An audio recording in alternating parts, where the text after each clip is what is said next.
What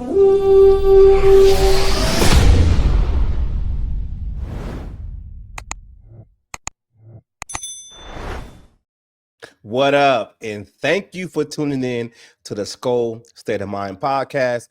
First and foremost, before we get into our topics, I want to thank everybody that logged on and was in the comments during my live stream for the Minnesota Vikings versus the New England Patriots. That was one of my first live streams I actually done by myself. I was a little antsy, a little nervous, but I want to thank y'all for rocking with me and basically keeping me going for those first two quarters. But let's get into it. Let's talk about the Minnesota Vikings and the New England Patriots recap. Now, we got to get this out the way first by saying I was not expecting the New England Patriots to have their starters out there on both sides of the ball during this game. I was thinking during joint practices that they had already got got that out, and we will see, majority of the backups out there. But when the game started, Drake May was out there, slinging the ball a little bit. But it is what it is. I just feel like some things within this game you have to take with a grain of salt because it was the ones against the twos and the threes or whatever. But at the end of the day, you do have to look at it through a different lens by saying it like this.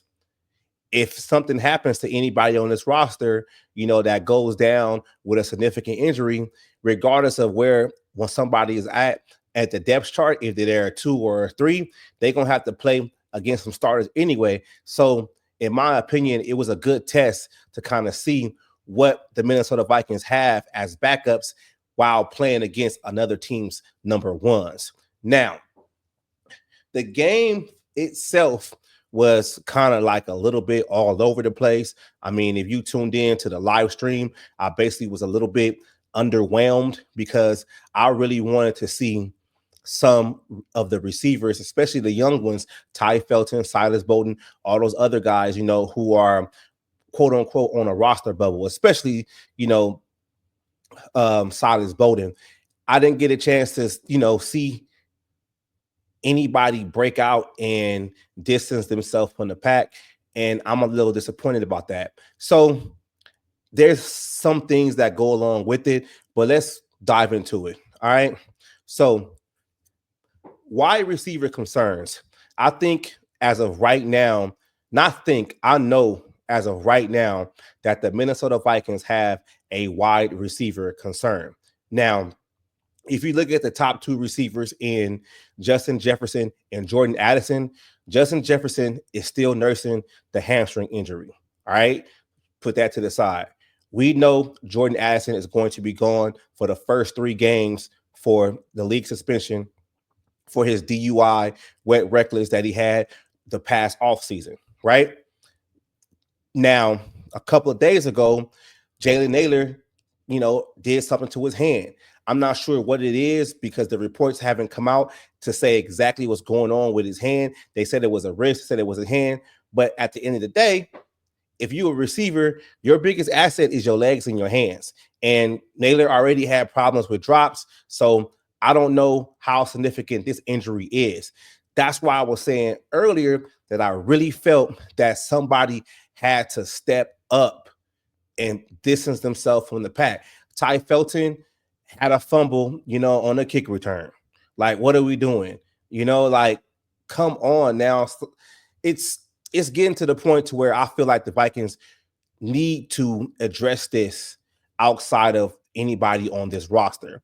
I mean, there's guys out there like, Gabe Davis, but there's a reason why he is available at this point, during training camp.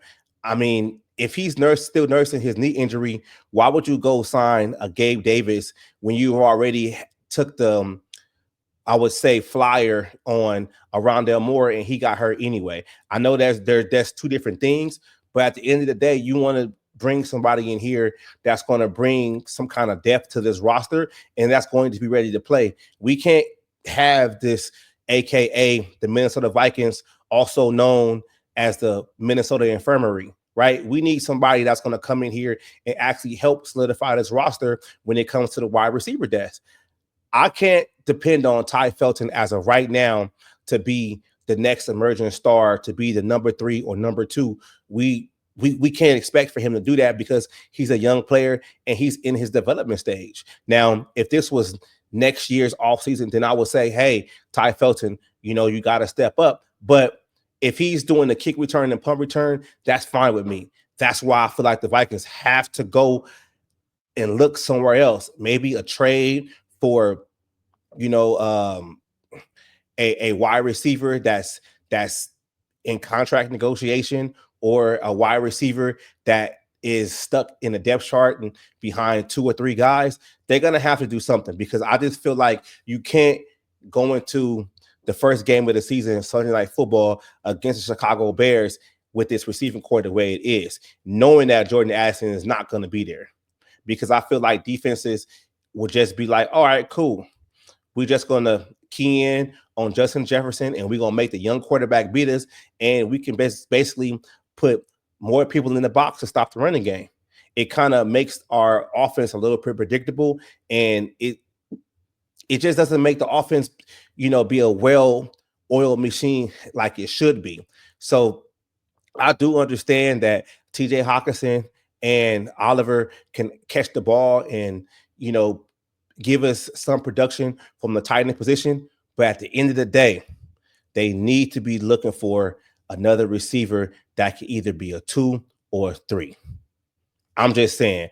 And if Jalen Naylor's injury is not that significant and he's going to be back practicing next week and all else is good, I still say you do that just as of insurance. And I know people out there are going to be like, well, why would you bring in a receiver now? It's kind of at the end of training camp. Well, practices, I think, now are not going to be open for the media to watch. So you can kind of bring somebody in, and you got a couple of weeks before the regular season, and he can learn the playbook and actually get some kind of rest with McCarthy so they can kind of develop a rapport. I just say by Tuesday, they need to have somebody else on the roster that's playing wide receiver. Now, I'm going to tie this in too, because sometimes you have to give some things the benefit of a doubt. And the benefit of a doubt is this right here. If the quarterback play is piss poor, the receivers are not getting the reputable work. You get what I'm saying? If the quarterback is dirting the ball and he's not completing passes and stuff like that, then the receivers can't get great work. But with that being said, I think we have a problem at backup quarterback.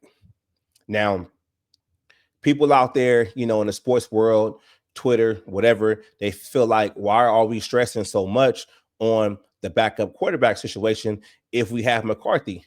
Well, you got to understand it, that you're only one play away until, your backup quarterback has to play. And I feel like the Vikings need a viable backup that can come in and win a few games just in case McCarthy gets hurt, because you never know. You never know if he's rolling out of pressure and he gets sacked and somebody rolls on his knee or his ankle. That could be a 2-3 week thing. You never know. So you always got to stay ready. With the quarterbacks that's on the roster right now, I don't know if they can win a couple of games in the regular season because they haven't looked good. They've been too up and down. And Sam Howell, to me, is a gunslinger. That pick he threw during the game was just fucking stupid. The Brosmer hype, to me, we need to calm down on that because we need to let the young guy develop. And Brett Rippon I don't want him to play at all. He reminds me a lot of Sean Mannion. So the Vikings need to address the backup quarterback situation. They need to go out there and find somebody that can basically come in here and win a few games if JJ McCarthy, is not available. They still have a little bit of cap space. I'm not sure how much cap space they have actually left, but that's something they got to look at. Maybe for these two positions between wide receiver and quarterback, maybe they wait to roster cuts. Maybe. I don't know. But they got to do something. Maybe a team does the same thing that they did with Brian Ossenwald, where they release him early so he can kind of get on the roster and get on somebody's training camp. Maybe a team releases a receiver, or maybe a team releases a quarterback. We don't know. but the Vikings got to do something. And I'm gonna say this right now too: don't fucking throw Kenny Pickett's name out there. Like, don't throw his name out there. Some names that some people come up with just doesn't make any sense at all. It just doesn't. Like Kenny Pickett, we don't need him as a backup on this team. We need a veteran backup quarterback that knows what to do during the regular season that can win a couple of games. Don't just throw random people out there. And I'm gonna say this, and I'm probably gonna do a short for this too. We gotta stop talking about Kevin O'Connell being this quarterback whisperer or being this, NFL quarterback camp, or whatever you want to call it. Because if you actually really think about it, we're waiting to see what he can do as a developing a quarterback. That's JJ McCarthy. Because everybody else he's had to try to, manipulate and make it look good, they've been older quarterbacks. And at the end of the day, they end up reverting right back to who they really are. Josh Dobbs had a couple of good games, but he ended up sucking back to the quarterback he actually really is. Nick Mullins, I'm not going to say that he developed him, but Nick Mullins is what he is. He didn't make Nick Mullins better. He's just a backup quarterback. Brett Rippon, we've seen what we have in Brett Rippon. He's not a playable quarterback. So I'm going to ask you guys this question right now. What quarterback not Minnesota, what quarterback has Kevin O'Connell actually developed? And I'll wait. All right. So my overall outlook of the situation is like this. The Vikings did not play well against the New England Patriots as a whole. The defensive line, second string, third string, they played well. But that's just a small fraction of the whole outcome. If this team is led by Kevin O'Connell, who is an offensive guy, you have to make sure this offense is going to be ready to play the first game of the season, right? I feel like if we're leaning on the defense so much and the offense can't, compete and can't go out there and score some points, it's going to be a rude awakening for this team. So I don't know what they have to do, and I really hope that this is just training camp and this is just a meaningless preseason game. I really hope that's the deal. But at the end of the day, it's going to be the wait and see approach. We're going to have to wait and see what happens. But as of right now, I have a couple of concerns with the Minnesota Vikings. I really do. And they're growing. They're growing into big concerns because I look at it like this, though, right? Like, one thing that a lot of people don't talk about out there is next year's draft, right? I understand that we haven't even got to the regular season yet, but I'm looking at next year's draft because all the players that the Vikings have brought in through this offseason and last offseason, they're going to get old quick. And the last thing you need in the NFL is an old roster. And you need to be able to develop guys in the background to take over those older players. I understand we do got Ingram Dawkins, Jalen Redmond, Taki Taimani, Caleb King, Dallas Turner, Jalen Naylor, Ty Felton. But after that, some guys on the offensive line, Jurgens, Brandell, other players that have not hit their prime yet. It's going to be real interesting to see what the Vikings actually do. Now, looking forward to the next game for the Minnesota Vikings, right? So the last preseason game will be against the Tennessee Titans. Now, I just hope that the Titans are not starting any of their first stringers, and that is just going to be a game that's going to basically tell both teams who's going to make the end of their rosters. That's just basically all what it is. The media is not going to be able to be in training camp, so a lot of stuff that we're going to hear is going to be little to none because they're going to be working on other things. I think now they're going to be basically, I would say, preparing for the Chicago Bears to make sure that they start the season with a winning record. I really hope so. But I just look forward to, the season starting. And I just got this notification right now that Brian Flores gets a victory against the NFL, but faces more legal battles. And that's something that us as Vikings fans have in the back of our mind a lot, considering Brian Flores, because he's he's a great defensive coach, and some would say he was a good head coach. He just didn't get a fair shake. But that's something to always monitor, that we've been monitoring for the past couple of years, because I feel like that's one of the main things that's keeping Brian Flores from becoming a head coach.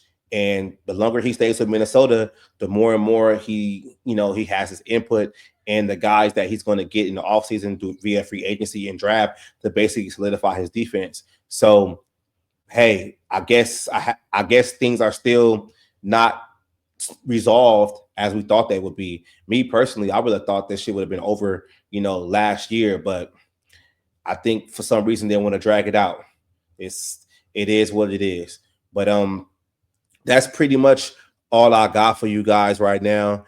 And just like I said before earlier in this video, that I want to thank everybody for tuning in to the live stream. I really appreciate that. Y'all helped me get that whole thing through. I am going to be doing more live streams in the future. This Tennessee Titan game, what time does it start? 5 p.m. If I'm able to do that, I will definitely jump on here with y'all and give y'all, my analysis, and give y'all the play, not play. I mean, play by play. And, I just feel like you guys are helping my channel grow a whole lot, and I appreciate it. And that's all I got. And you guys know how I end it. Skol, baby.